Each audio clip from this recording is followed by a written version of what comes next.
Hello, beautiful people of the internet. My name is Jackie and welcome back to my channel. Today in this video, I am discussing my predictions for who will win season 2 of Celebrity Big Brother US. Now, this video is going to discuss the first 2 episodes of this season, the 2-night premiere event that aired this week. So if you have not seen those episodes yet, do not watch this video. I absolutely love Celebrity Big Brother because I think it is even funnier than regular Big Brother. You have a lot of great personalities coming together on Celebrity Big Brother.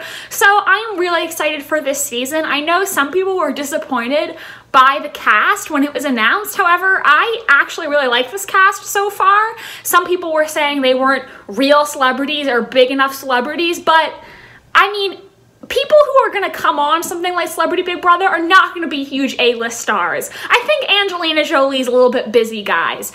When you're making a cast for Celebrity Big Brother, I would assume that there's going to be a lot of people who are formerly on shows like Dancing with the Stars or The Celebrity Apprentice, because that shows they're willing to go on reality TV and they do have time to commit to doing something like this. So the cast was very in line with what I was expecting, and even though there were some people in the cast who I'd never heard of before they were on Celebrity Big Brother, I think so far after the 2-night premiere, I'm overall pretty happy with the cast. So after the 2-night premiere, we saw Ryan Lochte and Jonathan Bennett win the first competition, which meant one of them was going to be HOH. However, there was a catch where the two of them would then have to compete against each other, with the winner becoming HOH and the loser being put on the block as a third nominee. So we ended up seeing Ryan win this HOH, and Jonathan is currently sitting on the block.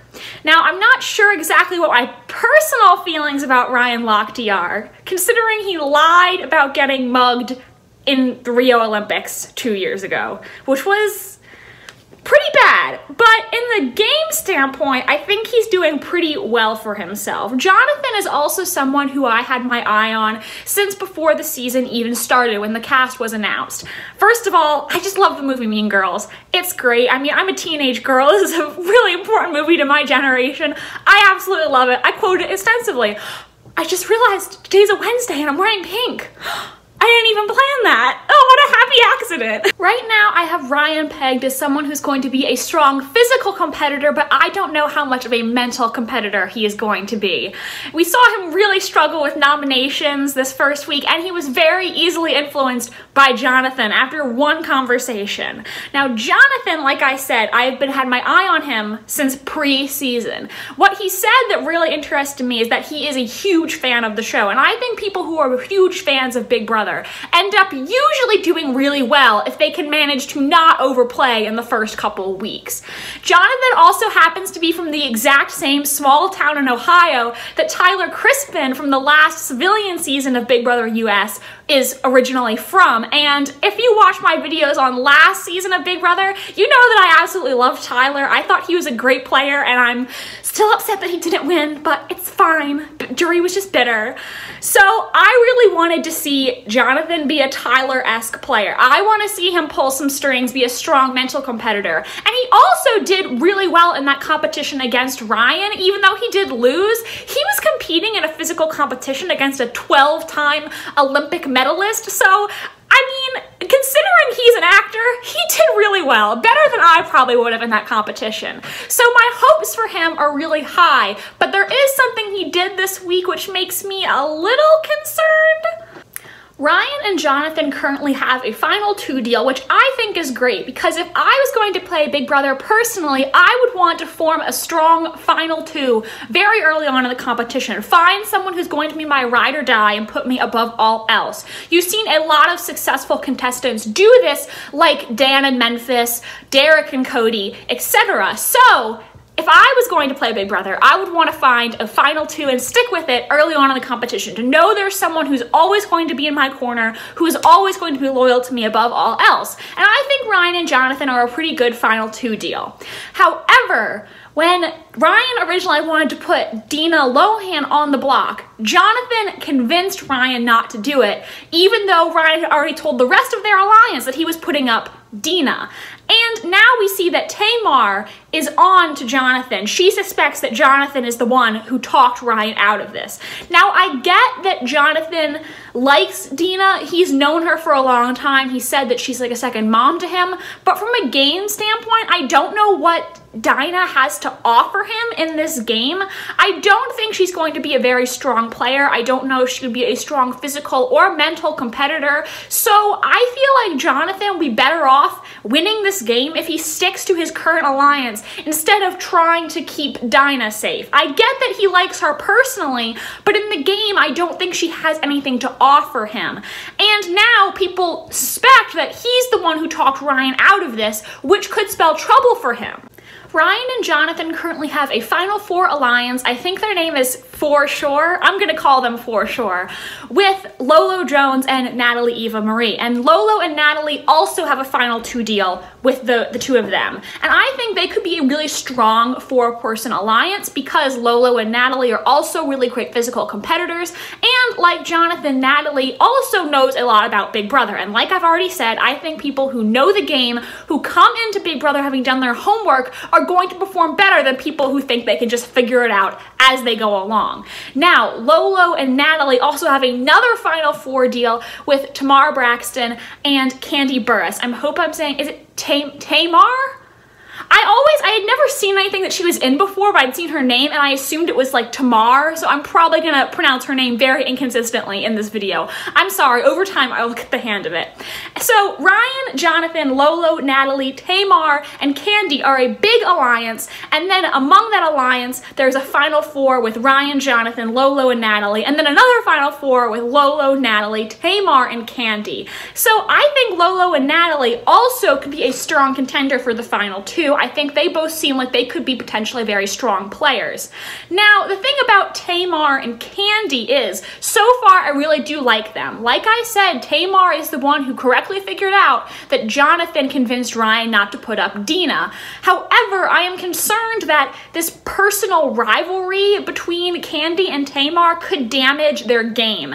How can you be in an alliance with someone if you really don't trust them? The two women seem to constantly be thinking that the other one is out to get them or trying to make them look bad. I don't know what history they have between them, but clearly they don't trust each other, and you need to have trust in your alliance. To move on to the other side of the house, Ryan's current nominees, in addition to Jonathan, who was placed on the block due to his loss in that competition, he put Tom Green and Anthony Scaramucci on the block. And Tom and Anthony are in an alliance with Kato Kaelin. Now, Tom is someone who I actually really like. I think he's super funny.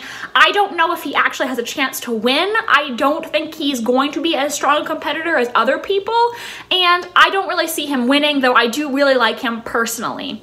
Kato, I don't know. For some reason, he gives me very Mark McGrath-esque vibes. I think the other house guests will tolerate him well enough, but I just don't know if he's really in it to win it or if he's just kind of here to have fun. I don't think he really has much of a chance of winning.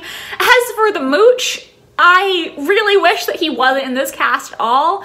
I understood last year why they casted Omarosa after her stint in the White House, because she was originally a reality TV star. That is her original claim to fame.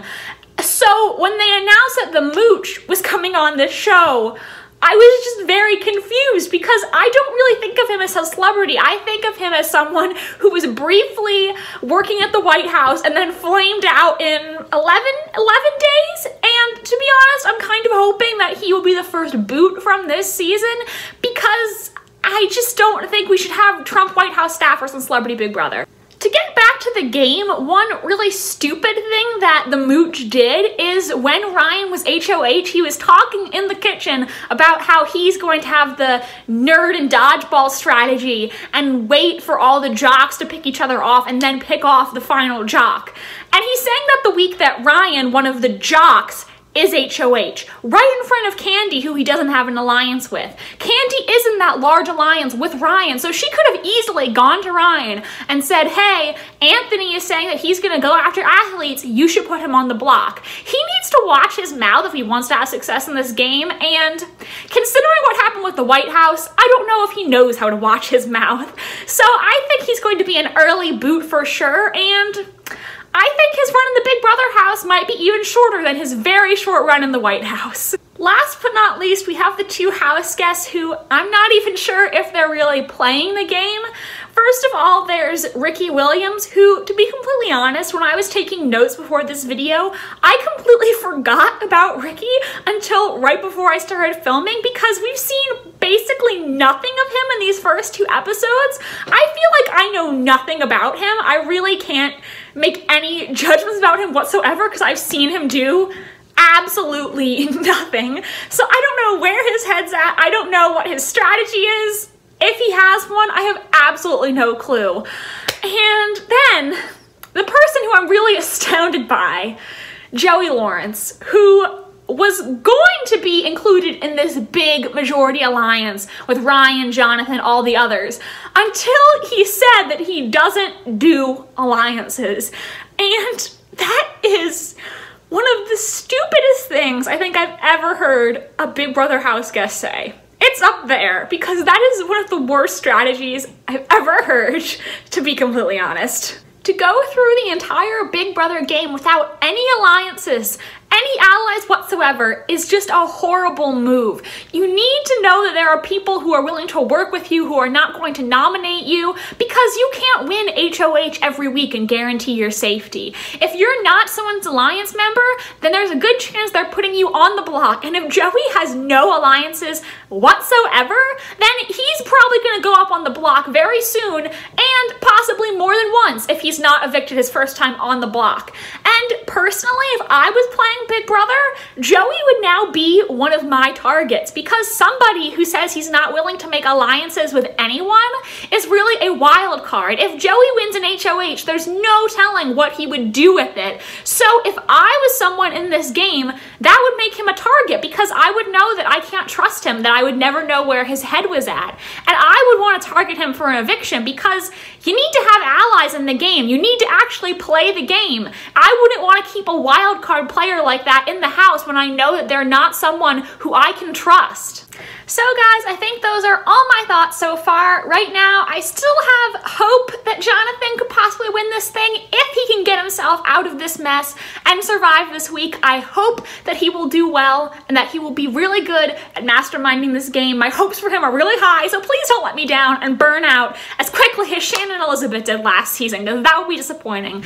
I also feel really good about Lolo and Natalie. I feel like we still haven't seen their full potential yet, but I feel like they could potentially be a strong final 2 if they stick true to their final 2 alliance. Let me know what you think of this season of Celebrity Big Brother so far. Who are your favorite house guests? Who do you want to see be the first to get the boot? Please like this video if you enjoyed, and subscribe to my channel if you want to see more from me. Thank you so much for watching, and I hope you have a wonderful rest of your day. Bye, and I hope to see you in the next video.